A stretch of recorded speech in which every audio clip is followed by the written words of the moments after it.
केंद्र की एनडीए सरकार सबका साथ सबका विकास के मंत्र पर चल रही है।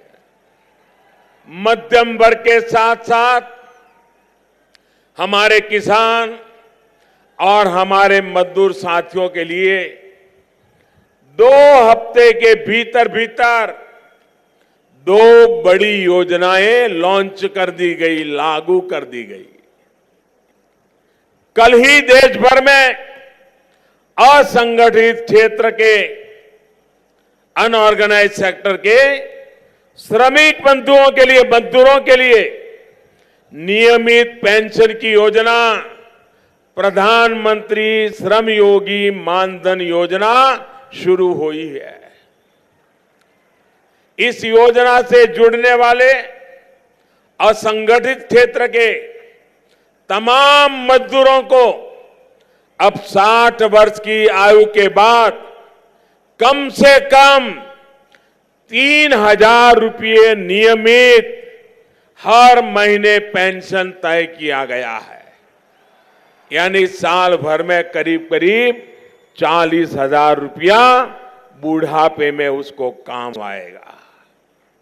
साथियों, आप कल्पना कर सकते हैं, खेत मजदूर है, आपके घर में कपड़े धोने वाला है, या कोई रसोई बनाने वाली बहन आ रही है, या आपका ड्राइवर है, या आपकी सोसाइटी में लिफ्ट चलाने वाला है, या दूध देने आता है, सब्जी बेचने आने वाला है, अखबार बेचने के लिए आने वाला है।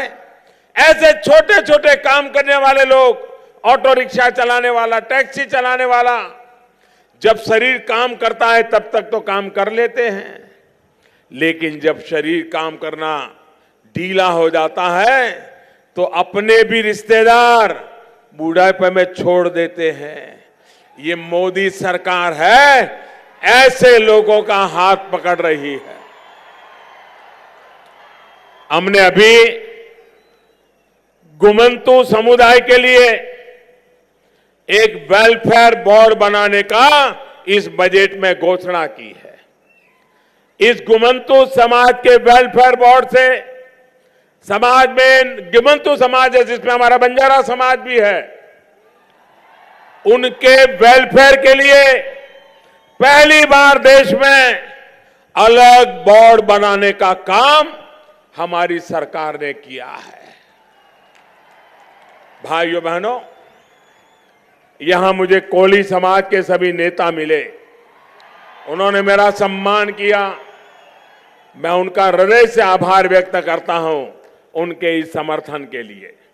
साथियों, कामगारों की ही तरह देश भर के लगभग 12 करोड़ किसान परिवार जिनके पास 5 एकड़ या उससे कम जमीन है, उनको प्रधानमंत्री किसान सम्मान निधि का लाभ मिलना तय है।